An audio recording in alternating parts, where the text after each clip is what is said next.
A1B stories. बहुत लड़ने वाली बहू। आपने अब तक मेरे लिए कॉफी क्यों नहीं बनाई? आपको पता है ना सुबह सुबह मुझे कॉफी चाहिए होती है। अरे बेटा, बस मैं ला ही तो रही थी तेरे लिए कॉफी। इसमें इतना गुस्सा होने वाली कौन सी बात है? कल से कॉफी मुझे एकदम टाइम पर चाहिए, वरना आप जानती है मेरे गुस्से के बारे में।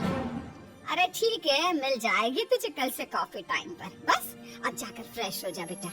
आज तुझे लड़के वाले भी तो देखने आ रहे हैं। अच्छे से तैयार हो जाना। हो जाऊंगी तैयार, अब आप जाइए। अर्चना वहाँ से चली जाती है। कुछ ही देर में लड़के वाले भी विधि को देखने आ जाते हैं। मेरी बेटी विधि बहुत शांत और शर्मीली है और बहुत कम बोलना पसंद करती है। ऐसी ही बहू तो हमें अपने बेटे आलेख के लिए चाहिए। आपकी बेटी की तारीफ तो बहुत सुन ली, अब जरा उसे बुला भी लीजिए। हाँ हाँ, क्यों नहीं, अभी बुलाते हैं। विधि बेटा, नीचे आना तो। विधि। पिता के इतना कहने पर विधि गुस्से से दिल मिलाती हुई नीचे आ जाती है। गला फाड़ फाड़ कर क्यों चिल्ला रहे हो? घर में ही हूँ मैं, कहीं विदेश नहीं गई हूँ जो इतना चिल्ला रहे हो आप। शांत शर्मीली लड़की। लड़के वाले आंखें फाड़ फाड़ कर उसे देखने लगते हैं। आपने तो कहा था बहुत शांत और शर्मीली है आपकी बेटी, ये तो कहीं से भी शांत और शर्मीली नहीं लग रही। अब वो क्या है ना बहन जी, हमारी बेटी की ना इन दिनों थोड़ी तबीयत खराब है, इसलिए वो थोड़ी चिड़चिड़ी हो गई है आजकल। हाँ बहन जी, वरना इसे तो जरा भी गुस्सा नहीं आता, जरा भी नहीं। प्रणव और अर्चना की बातों से लड़के वालों को कुछ तसल्ली मिलती है। विधि बेटा, क्या क्या काम आते हैं तुम्हें? काम मतलब?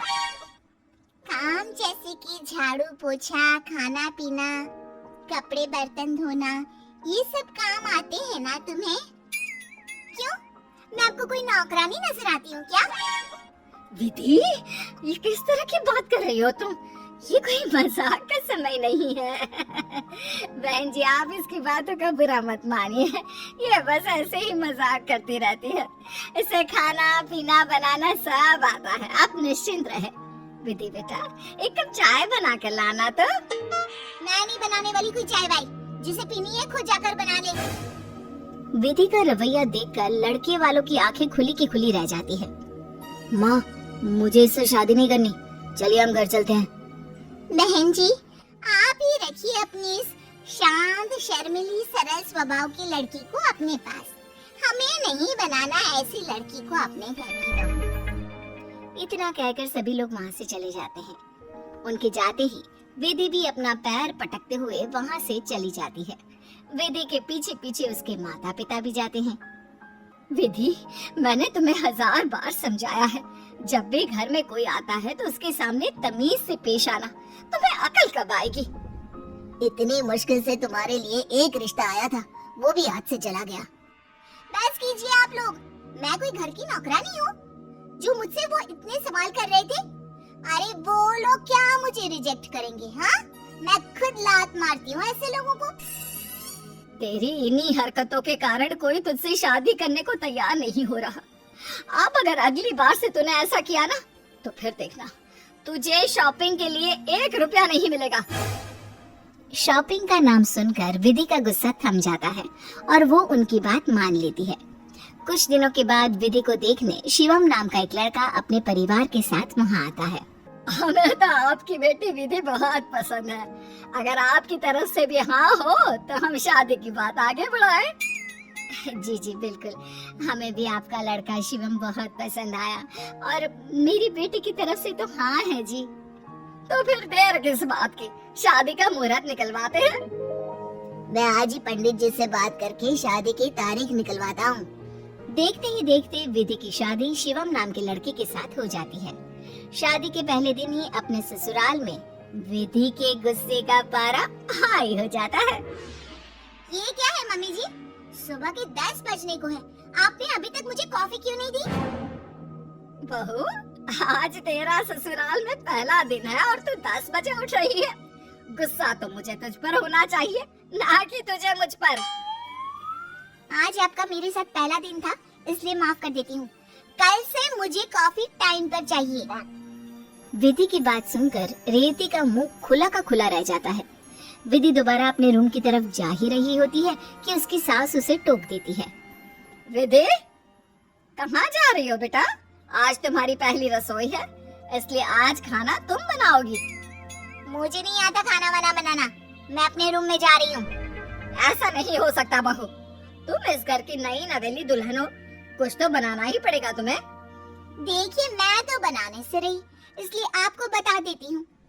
आप लौकी, कद्दू और करेले को छोड़कर कुछ भी बना लेना। मैं खाने में ज्यादा नखरे नहीं दिखाती, सब खा लेती हूँ। और हाँ, जब खाना बन जाए तो मेरे रूम पर ही ले आना। वो क्या है ना, मेरे कमर में बहुत दर्द हो रहा है तो थोड़ा आराम कर लेती हूँ। विधि की बातों से रेवती दंग रह जाती है। वो बिना बात को आगे बढ़ाए शांति से रसोई में काम पर लग जाती है। ऐसे ही कुछ दिन बीत जाते हैं, लेकिन उसके बावजूद भी विधि का रवैया नहीं बदलता, तो सभी उससे परेशान होने लगते हैं। कहीं हमने बेटे के लिए गलत लड़की को तो नहीं चुन लिया? अब तो मुझे भी ऐसा ही लगने लगा है। जब से वो आई है, उसने खाना बनाना तो दूर, अब तक रसोई के दर्शन भी नहीं किए। अगर उससे कुछ बोलो तो लड़ना शुरू कर देती है। मुझे तो बहुत चिंता हो रही है अपने बेटे के भविष्य की। चिंता तो अब मुझे भी होने लगी है उसकी। अगले दिन, मैंने आपसे 1000 बार बोला है कि अपने कपड़े खुद अलमारी में रख दिया कीजिए। मैं क्या यहाँ पर पगार में काम करने वाली नौकरानी हूँ, जो अपने सारे कपड़े आप मेरे लिए छोड़कर चले जाते हो? अरे तो इसमें इतना लड़ने की क्या बात है? मैं अभी समेट लेता हूँ अपने कपड़ों को। और वैसे भी अगर तुम मेरे कपड़े समेट भी दोगी तो इसमें कौन सी बड़ी बात है? आखिर बीवी हो तुम मेरी। बीवी हूँ तो क्या रात दिन तुम्हारी चौकीदारी करूंगी?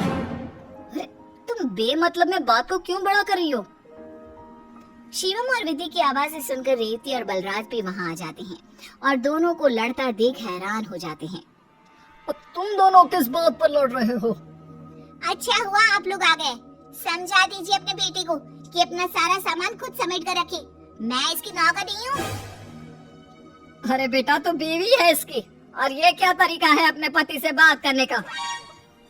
हाँ, अब आपको तो मैं ही गलत नजर आऊंगी। आखिर ये आपका बेटा जो है, इन्हें थोड़ी ना कुछ कहेंगी आप। माँ पापा, रहने दीजिए आप लोग, इससे बहस करके कोई फायदा नहीं। मुझे ऑफिस के लिए देर हो रही है, अब मैं जा रहा हूँ। इतना कहकर शिवम वहाँ से चला जाता है। ऐसे ही 3 महीने बीत जाते हैं और रोजाना किसी न किसी बात पर लड़ने की तो जैसे विधि को अब आदत हो चुकी थी। एक दिन, बहू, आज से मैं तुझे खाना बनाना सिखाती हूँ, चल मेरे साथ रसोई में। मैंने कहा ना माँ जी, मुझे खाना बनाना पसंद नहीं है। आपको सिखाना है तो अपने बेटे को सिखा दीजिए, मुझे नहीं सीखना। बहू, ये सब अब और नहीं चल सकता, तुझे अपनी जिम्मेदारियां भी निभानी होंगी।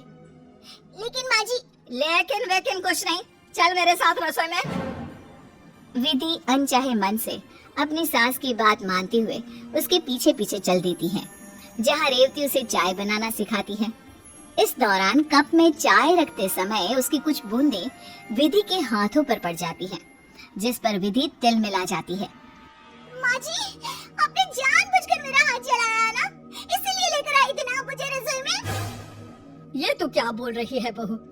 मैं भला तेरा हाथ क्यों जलाऊंगी? और चाय जरा थोड़ी सी गर्म थी तो कुछ छींटे आ गए तुझ पर। अरे ठीक हो जाएगा थोड़ी देर में। सब समझती हूँ मम्मी जी, ये सब आपका बना बनाया प्लान था मेरा हाथ जलाने का। रेवती, रहने दे, इससे समझाने का कोई फायदा नहीं। तू मुझे एक कप चाय पिला दे बस। विधि अपना पैर पटकते हुए वहाँ से चली जाती है। अगले दिन विधि अपनी सास से बदला लेने के लिए सीढ़ियों पर थोड़ा तेल गिरा देती है, जिससे कि रेवती का पाँव फिसल जाए और वो गिर जाए। अब आएगा मजा। कल उस बुढ़िया ने मुझे बहुत परेशान किया था मेरा हाथ जलाकर, ये उसी का बदला है। थोड़ी देर के बाद सासू माँ तो वहाँ से नहीं गुजरी, पर विधि ही वहाँ से जा रही थी और वो भूल गई कि उसने वहाँ पर तेल गिराया है। गिरे तेल की वजह से वो खुद गिर जाती है, जिसके बाद उसके हाथ और सर से खून आने लगता है। विधि के चिल्लाने की आवाज सुनकर सभी लोग बाहर आते हैं और उसे खून से लथपथ देखकर चौंक जाते हैं। बहू, तू कैसे गिर गई? ये समय अभी इन सब बातों का नहीं है। शिवम, जल्दी से डॉक्टर को बुलाओ। जी पापा, मैं अभी डॉक्टर को फोन करता हूँ। थोड़ी देर बाद डॉक्टर वहाँ आते हैं और विधि को कुछ दिनों के लिए बेड रेस्ट करने की सलाह देते हैं। डॉक्टर, मेरी बीवी जल्दी से ठीक तो हो जाएगी ना? कोई घबराने वाली बात तो नहीं है ना? आप बिल्कुल चिंता मत कीजिए, 1 हफ्ते बाद ये पूरी तरह स्वस्थ हो जाएंगी और फिर चलने क्या, भागने भी लगेंगी। सबकी आंखों में अपने लिए प्यार और फिक्र देखकर विधि बेहद शर्मिंदा होती है। उसकी आंखें नम हो जाती है। अब उसे अपने किए पर पछतावा होने लगता है। क्या हुआ बहू? तेरी आंखों में आंसू क्यों है? दर्द हो रहा है क्या कहीं बेटा? डॉक्टर आप देखिए ना। मैं ठीक हूँ माँ जी, आप लोग मुझसे इतना प्यार करते हैं और मैंने आप लोगों के साथ कितना गलत व्यवहार किया, हो सके तो मुझे माफ कर देना आप सब लोग, प्लीज। अरे बहू, तू क्यों माफी मांग रही है? जो हुआ उसे भूल जा और अपनी सेहत पर ध्यान दे। 1 हफ्ते तक अब तुम्हें हिलना नहीं है बिस्तर से। माँ बिल्कुल ठीक कह रही है विधि, तुम्हें परेशान होने की कोई जरूरत नहीं है, तुम सिर्फ कुछ दिन आराम करो। मेरे साथ जो हुआ सही हुआ, अगर मैं गिरती नहीं तो फिर मुझे आप लोगों के दिल में अपने लिए प्यार कभी नजर ही नहीं आता। अरे नहीं नहीं बेटा, ऐसा नहीं बोलते। आप जानती है माँ, ये सब मैंने आपके लिए किया था। आपको गिराने के लिए मैंने सीढ़ियों पर तेल गिराया था, और कहते हैं ना, बुरे काम का बुरा नतीजा होता है। आपको गिराना चाहा था लेकिन मैं खुद गिर गई। विधि की बात सुनकर हर कोई दंग रह जाता है। अब जो हो चुका उसे बदल तो नहीं सकते हम, फिर उस पर पछता कर क्या फायदा। तू सही सलामत है, हमारे लिए तो यही काफी है। अंत भला तो सब भला। छोड़ो पुरानी बातें और गिले शिकवे, अब नई तरह से शुरुआत करते हैं। क्यों शिवम? हाँ पापा, इसी बात पर आज का खाना मैं बाहर से ऑर्डर कर देता हूँ। अब विधि अपने ससुराल को पूरे दिल से अपना लेती है और मायके से भी ज्यादा सबको प्यार देने लगती है। इतना ही नहीं, अब विधि अपनी सास के कंधे से कंधा मिलाकर काम भी करती है और 1 साल बाद वो घर की वारिस को जन्म देती है। Like, share, comment, subscribe and thank you for watching.